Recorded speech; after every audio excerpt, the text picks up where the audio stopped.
Hello and welcome back to Entirely English, and this is our last installment of words that Shakespeare created that are still commonly used today. In our last video, we'd gone as far as the beautiful word tranquil, and today we are beginning with words that begin with U, and the first word is unaware, from Venus and Adonis. Whereat amazed as one that unaware hath dropped a precious jewel in the flood, or astonished as night wanderers often are, their light blown out in some mistrustful wood, even so confounded in the dark she lay, having lost the fair discovery of her way. Next is unclaimed, from As You Like It. Let me see wherein my tongue hath wronged him. If it do him right, then he hath wronged himself. If he be free, why then my taxing like a wild goose flies, unclaimed of any man. Uncomfortable, Romeo and Juliet. Despised, distressed, hated, martyred, killed, uncomfortable time, why camest thou now to murder our solemnity? Undervalued, Merchant of Venice. In Belmont is a lady richly left, and she is fair, and fairer than that word, of wondrous virtues. Sometimes from her eyes I did receive fair speechless messages. Her name is Portia, nothing undervalued, to Caro's daughter, Brutus's Portia. Next is undress, from the Taming of the Shrew. 'Tis much. Servants, leave me and her alone. Madam, undress you, and come now to bed. Unearthly, The Winter's Tale. Oh, the sacrifice! How ceremonious, solemn, and unearthly it was in the offering.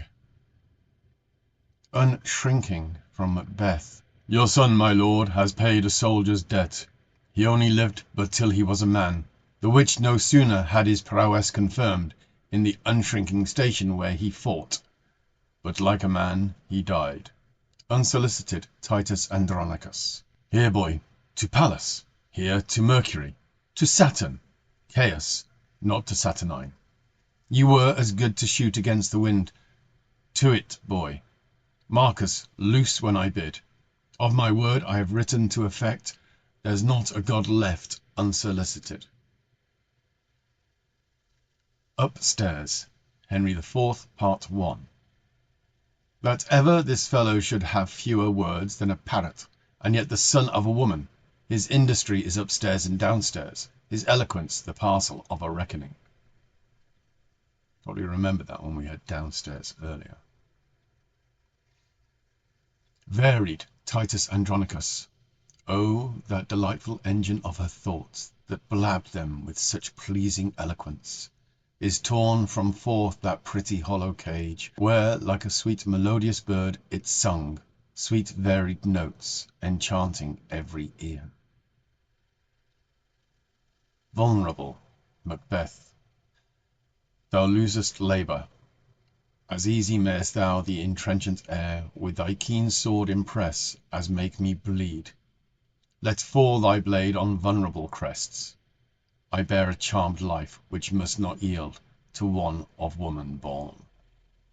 Watchdog, The Tempest, and again you probably recognize this extract. Foot is fleetly here and there, and sweet sprites bear the burden. Hark, hark, burden dispersedly, bow wow. The watchdog's bark, bow wow. Well educated, love's labours lost. Define well-educated infant. All right, and that is the last of the words that are commonly used that Shakespeare created. There are others. As we said at the beginning, there are 1,700 words he created. Some have gone with time, some never really caught on, but there are many that are still used. Now you might have read on my last upload, my regular viewer, Stuart, hi Stuart, mentioned that his teacher had told him that Shakespeare created more words, but Dickens created better words.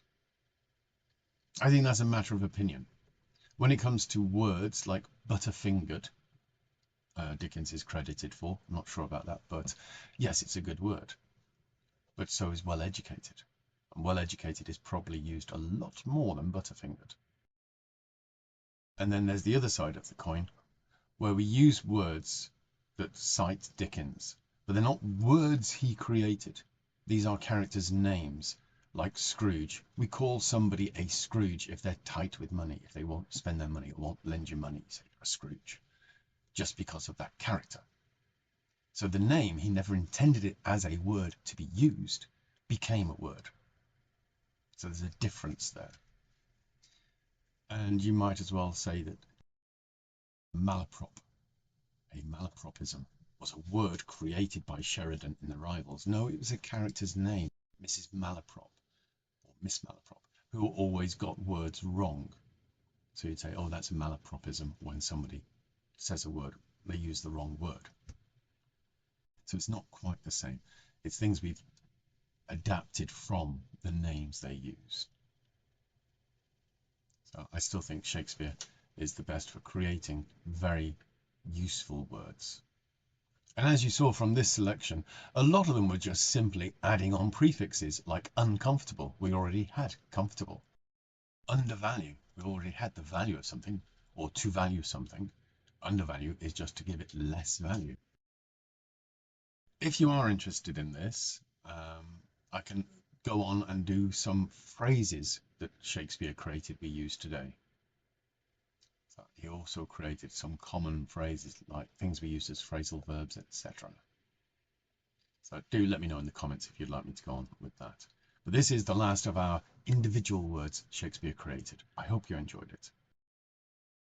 If you did, please click the like button. And if you want to stay up to date with videos that are coming up, or to come back and watch previous videos, click subscribe. Do, if you know somebody who is studying English, share these videos with them. They hopefully will find them useful. And share them with anybody you know who is looking for a teacher. I have spaces on my schedule, so at the moment, on the 8th of June 2025, I have some spaces on my schedule, so anybody looking for teachers, check my contact details. All right, so I guess the next video up will be the next installment of British Superstitions videos, and I do hope you've enjoyed this. Hope you found it interesting, and I'll see you again soon. Bye-bye.